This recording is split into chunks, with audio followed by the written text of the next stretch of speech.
Professor Ayman Samir,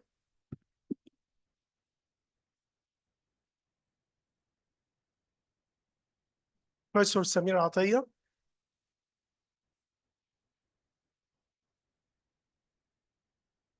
Professor Mutwalli Rajab, Professor Mutwalli,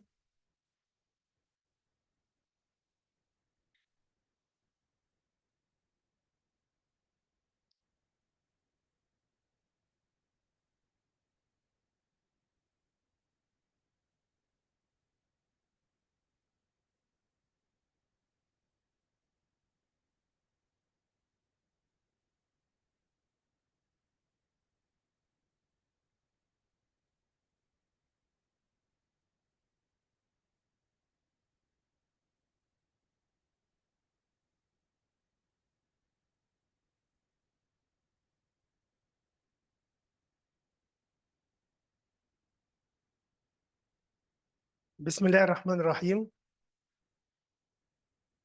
أهلا بحضراتكم.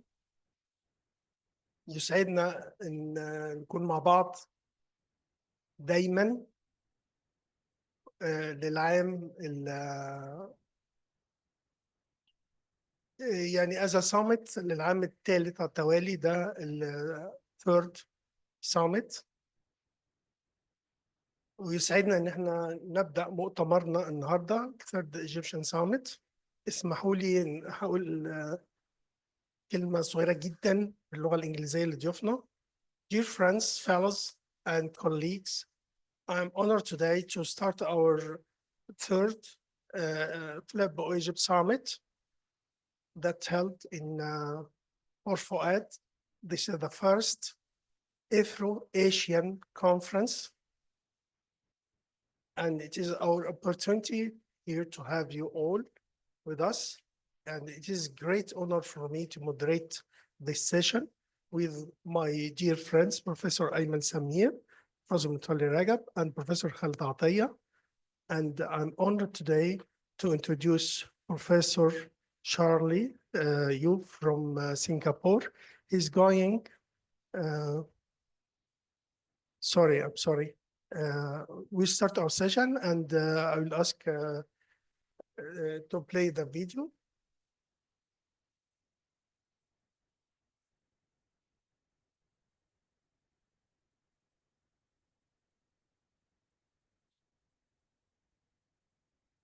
Is Charlie already?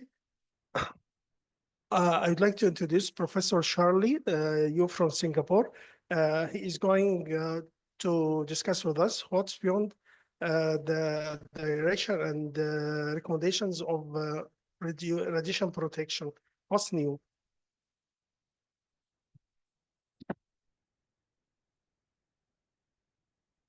Good afternoon, everyone. Very nice to be here, and thank you, Professor Edmund, for this very kind invitation.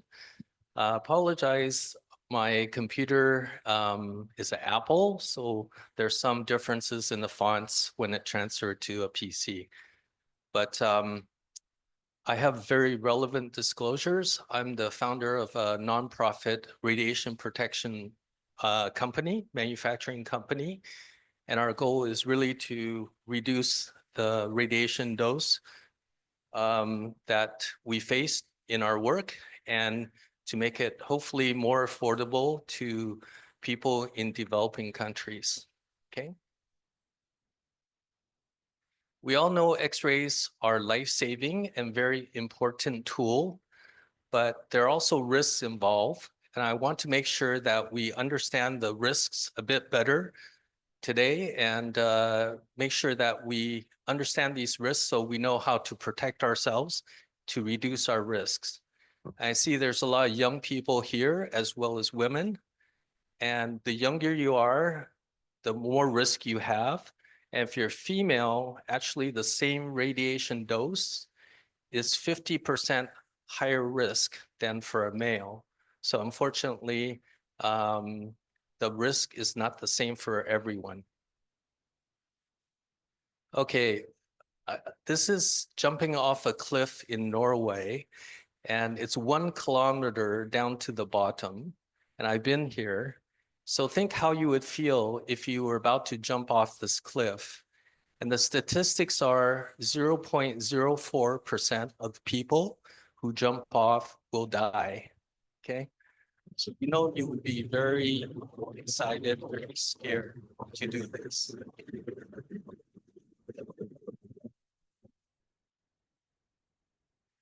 But something that is done every day, many, many times, is a abdominal CT scan.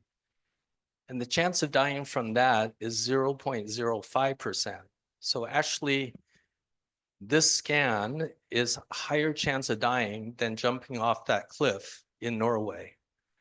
So we think of base jumping as very dangerous, but we think radiation is safe. I think I want to help you understand that it's not as safe as you think. So understand the risk, understand how to reduce the risk. So we'll start with rethinking how we think about X-rays. We know this very nice picture is caused by radiation photons going through our hand, and the denser materials are absorbing more radiation. So that produces the difference between soft tissue and bones. So in a way, the goal of the X-ray is to absorb radiation into our bodies. And by definition, X-rays are ionizing radiation. What that means is there's enough energy in that photon to knock off electrons from our atoms. So all our proteins, all our DNA, all those bonds that are in the way of that X-ray photon will be damaged. Then it's a matter of whether or not you and I can repair that damage that is done by the X-rays. So this is how I look at X-rays, which is different than I think everyone else, is the goal of X-rays is really to damage our bodies because that's how we create the picture. Okay, so we are radiation workers like some other occupations like airline crew and nuclear power plants, but actually medical personnel get the most radiation of any occupation. So we've designed these machines that cost millions of US dollars, and their goal is to optimize the image, and in return, that optimizes the damage, which is a very unfortunate way to think about it, and no one wants to think about it this way. But I just want to give you some perspective about the technology. So as a result of understanding that what we do is not safe, many societies have published guidelines on how to reduce your radiation risk. And this guideline came out 2 years ago, is published by a friend of mine, Bijan Madari from UK. So in summary, they saw that vascular surgeons have about 20% higher chance of cancer than non-radiation workers. And that increased to 45% after 40 years or long career. There's also an increase in cataracts, cardiovascular disease, and cerebrovascular disease. So when we're doing these procedures, there's radiation in the room that harms the patient, harms the operators, and harms the staff as well. So this study also by Dr. Bijan showed that there's double-stranded DNA breaks, so DNA damage in both the patient as well as the staff in the room after a single procedure. So we need to know, is that clinically relevant? The data more and more shows that it is. The study was published this month where they analyzed all the CTs done in United States in 2023. And they estimated 100,000 new cancers as a result of the CT scans done in 2023. So what that means is about 5% of all cancers in the year would be a direct result of CT scans done. So that's a huge number. It's about the same cancer risk as drinking alcohol or being obese. We also see in the staff, this is radiology techs, a huge study, over 100,000 radiology techs that were followed up for decades. And they showed increase in heart disease, cerebrovascular disease, and brain tumors. So if you look at interventional cardiology and interventional radiology, they have been doing this longer, and their data suggests a much higher risk of many diseases. So I only have 1 minute, but basically our workplace is not safe. How to do better is we can actually reduce the risk by 95% using a series of shields and PPE. So I've published some data on this. We can change the room. Let me skip. We need to collimate.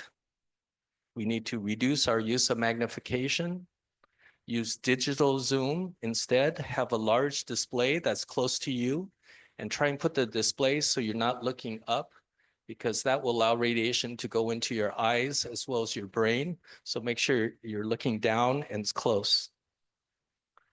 Reduce frame rates for DSA and don't DSA under magnification. This just shows you DSA of an AV fistula. The background is 0.06 microsieverts. It goes up to over 6,000 microsieverts. So during DSA run, it's 100,000 times background. So you really need to reduce your use of DSA. Okay, also reduce oblique views. LAO especially is very high radiation. Okay, I guess I don't have time to talk about this, but use as many shields as you can. This shows where the radiation is during procedures. Most of it is under the table, and then it rises as we get further away from the X-ray beam, then the radiation reduced. So make sure you protect yourself as much as possible, starting from the ground up. Please conclude, Charlie. Okay. So I published this paper, Don't Be Caught Half-Dressed When Working Radiation. Really, I'm trying to make sure that you don't just wear a normal apron like this. You protect more of your body because all those areas are sensitive to radiation, and use as many off-body shields as possible. And I'll give you one last tip. Orthopedic issues is a huge problem for us. So if you have a two-piece apron that's not made out of lead, you can reduce the weight on your shoulder by putting on the vest first and then the skirt second.